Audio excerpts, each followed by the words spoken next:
Le doy la bienvenida en el estudio al senador Alejandro Rojas Díaz Durán. Él es senador de la bancada de Morena. Bienvenido al programa.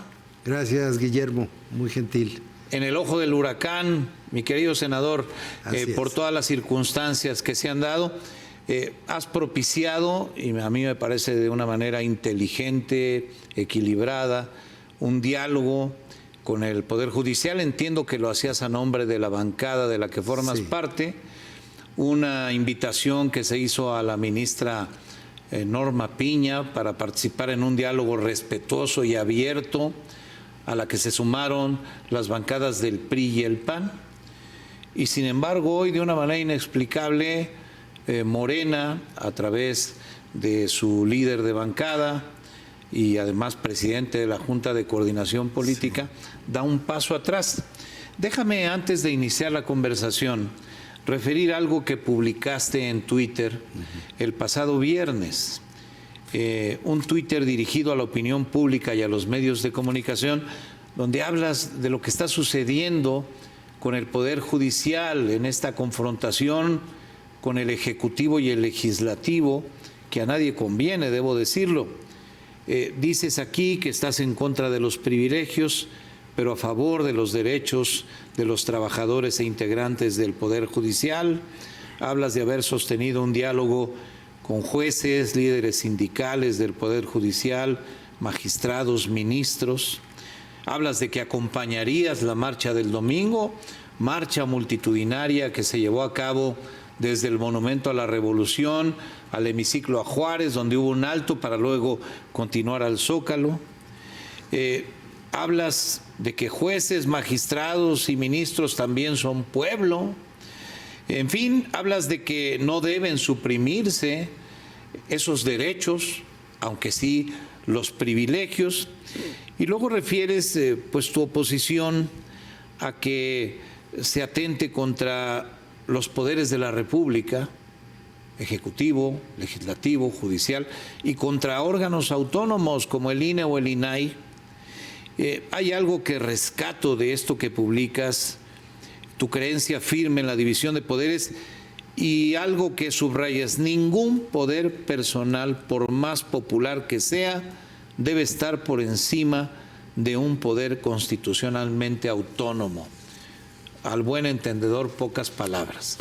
Y bueno, después de este tuit, formalizas la invitación a la ministra presidenta de la Suprema Corte y del Consejo de la Judicatura, Norma Piña, a acudir a un diálogo respetuoso. Aquí hemos mostrado la carta, una carta breve, pero en donde expresas eso. Carta a la que siguieron las que enviaron los líderes de bancada del PAN y el PRI en el Senado, y todo parecía encaminarse muy positivamente hacia un diálogo, porque la ministra Norma Piña respondió positivamente a su deseo de acudir a este diálogo, es decir, no renunció a la posibilidad de mantener un diálogo con el Poder Legislativo, con los senadores de la República. Y bueno, de repente, un poco tiempo después, el líder de la bancada de Morena da un paso atrás y la ministra Norma Piña escribió una carta en la que dice: bajo esas circunstancias no puedo acudir. Perdón que me extendiera en la presentación, gracias. Traté de hacer un resumen, pues para preguntarte qué pasó, Alejandro. Mira, Guillermo, muchas gracias, en primer lugar, por invitarme. Segundo, estamos perdiendo una gran oportunidad para que en este marco de polarización política se abra un espacio de diálogo democrático entre poderes, que es indispensable y es por el bien de todo el país y sobre todo por el bien de los mexicanos. Al final, nosotros como legisladores también nos debemos al pueblo, y también el Poder Judicial tiene el mismo fundamento, la soberanía popular, porque nosotros elegimos los senadores, los magistrados y a los ministros y ministras de la Suprema Corte de Justicia de la Nación. Es decir, la soberanía popular es la base de los tres poderes: del Ejecutivo, que es electo, los legisladores, que somos electos, y el Poder Judicial, que sus órganos nosotros los elegimos. Por lo tanto, hay un equilibrio de poderes y esta polarización política estamos nosotros violando la Constitución, porque la Carta Magna mandata que todos tenemos que colaborar entre poderes. Los poderes públicos están para coordinarse y colaborar en un equilibrio constitucional, en una democracia plural como la nuestra. Eso es lo que dice la Constitución. Debe haber un diálogo democrático. Y en este caso en particular, el pueblo de México desea saber cuál es la posición del Poder Judicial de la Federación, en voz de quienes han sido investidos desde el poder presidencial de una manera que no se había visto en México hace 100 años. Prácticamente esta embestida con todos los adjetivos calificativos, descalificaciones, improperios y esta campaña de propaganda político-ideológica haciendo creer que los ministros y ministras de la Suprema Corte y en especial la ministra Norma Piña, como presidenta, tiene una bolsa de 15,000 millones de pesos ahí al lado de su escritorio. Para gastarlos como quiera. Para meter la mano y sacar el dinero y gastárselo en privilegios, en excesos o en canonjías. Y eso es falso, eso es una mentira que tenemos que clarificarle al pueblo de México que no es cierto.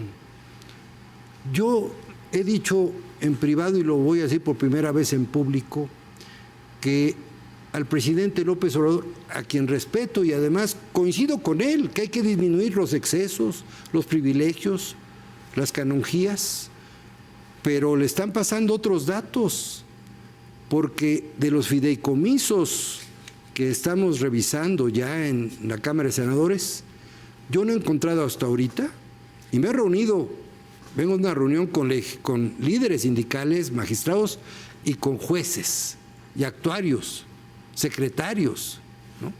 En donde no veo, con toda la información que tenemos y la minuta de la Cámara de Diputados, ¿dónde están los privilegios en esos fideicomisos? No está ningún privilegio. Está algo que los mexicanos tienen derecho a saber, porque es un derecho constitucional, el derecho a la información. Y yo te preguntaría a ti y a tu auditorio, ¿saben de dónde vienen los salarios de los ministros y por qué son tan altos? ¿Tú sabes, mi querido Guillermo? Hay un acuerdo internacional con Naciones Unidas en donde a través de esa normativa internacional, es correcto, nuestro país, México, firmó su acuerdo con ello. ¿Por qué?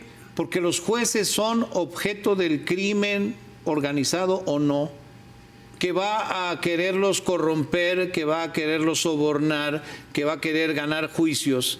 Y la única forma de preservar la autonomía del Poder Judicial es pagándoles salarios que los alejen de los sobornos o de la corrupción y dándoles prestaciones de retiro que les permitan alejarse de su encargo con tranquilidad.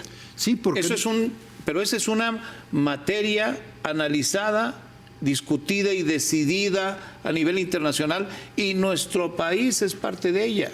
Firmamos ese compromiso con la ONU que precisamente surgió en una cumbre mundial de lucha contra la delincuencia organizada, el crimen organizado en Milán en 85. Pero no tiene que ver con los fideicomisos, no, porque los salarios y las prerrogativas de los ministros están sujetos a la Constitución. Están sujetas a ese convenio internacional y a la Constitución. Es decir, no son ilegales. No tienen que ver con los fideicomisos. Hay que disminuir sus privilegios o excesos que hay. Está bien. Eso podría discutirse, pero no tiene que ver con esto. No confundamos peras con manzanas. Correcto. Lo que estamos discutiendo, y el Senado de la República es una Cámara revisora. Ya lo aprobaron los diputados. Tenemos que revisar. Y ustedes lo están revisando. Nuestra obligación constitucional es revisar, no es aprobar fast track, sino es revisar primero si no están violando la Constitución. Porque yo tengo la duda hasta este momento y estoy estudiando si es constitucional o no que los legisladores podamos expropiar recursos ejercidos de un poder autónomo que además ya fueron auditados, que no tienen observaciones por la Auditoría Superior de la Federación, de la Cámara de Diputados, y que además forman parte del patrimonio, derechos adquiridos de los trabajadores, de los integrantes del Poder Judicial y de la operatividad de todo el Poder Judicial en salas, tribunales, juzgados, tribunales de circuito y toda la infraestructura física e inmobiliaria, que es enorme, que además les acabamos de pasar todos los juicios laborales en la esfera federal, que es una carga inmensa de trabajo. Y México, en vez de estarle regateando dinero al Poder Judicial en detrimento del derecho a una justicia pronta y expedita a cada mexicano, no invierte lo suficiente. México está muy abajo de los países de la OECD, somos el país que menos invierte, el 2% del PIB, cuando ellos promedio invierten el 8% del PIB. Más que quitarle... En su sistema de justicia. En el sistema de justicia, para garantizarle al ciudadano su derecho a tener una justicia pronta y expedita, pero además imparcial, como bien lo dijiste. Nosotros tenemos que cuidar a todos los integrantes del Poder Judicial, porque es una materia muy especializada. No puede regirse por la popularidad, no puede regirse porque nos caigan bien, por el capricho o por una visión. Por la víscera de alguna persona. O por la visión déjame tratar de aterrizar ideológica. esto. A ver, esto se aprobó en la Cámara de Diputados, ya sabemos cómo, llega al Senado y tú, siendo parte de la bancada de Morena, senador morenista, emprendes una cruzada para decir, escuchémoslos, a ver, algo nos tendrán que decir, invitemos a la ministra presidenta Norma Piña a que venga un diálogo. Pues sí, porque no. Y cierran las puertas. Pues es que ella no representa un partido, ni representa la mafia del poder, ni representa... No es un adversario. No es una adversaria, es simplemente una juzgadora que por mérito propio está allí. Nadie le impulsó y empezó como secretaria de acuerdos, viene de abajo, ¿eh? Es pueblo también. Oye, Alejandro, entonces, sí. Lo que me lleva a pensar la decisión tomada hoy y dada a conocer por Eduardo Ramírez, el líder de la bancada de Morena, es que se cierra el diálogo.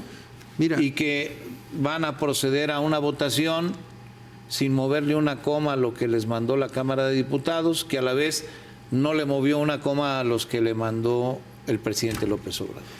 Mira, yo les anuncio que mañana muy temprano nos citaron el grupo parlamentario para que discutamos esto, porque yo sí dejo la puerta abierta, también la dejó Eduardo Ramírez. Yo confío en que mañana rectifiquemos, porque la invitación no fue a título personal. Primero, y le recuerdo al público, lo pueden certificar, nuestro vocero del grupo parlamentario, con un grupo de senadores, César Cravioto, lo pueden buscar en internet. No, lo pusimos en su propia voz aquí. Él incluso dice llamó a un diálogo, por supuesto. No, un diálogo, y le invitó inclusive al pleno a debatir. A nombre de todos nosotros. Y luego el senador Cristóbal Arias, en tribuna, refrendó la invitación en un posicionamiento de todo el grupo parlamentario. Tú formalizaste esa invitación. Yo simplemente, con acuerdo de nuestro coordinador, o sea, no me fui por la libre. A mí se me cae la cara de vergüenza. ¿Le dieron un jalón de orejas a Eduardo? Bueno, yo... ¿Desde Palacio? No lo sé, pero lo que sí sé es que nos estamos viendo muy mal, primero porque la invitamos y luego la desinvitamos. Ahora yo digo, a ver, si ella estaba en la mejor disposición de acudir, ¿por qué no aprovechan ese espacio? ¿Por qué no abrimos el espacio de diálogo? No nos va a pasar nada. Déjenla explicarse. O sea, tiene todo el derecho Rebátanle, también. cuestiónenla.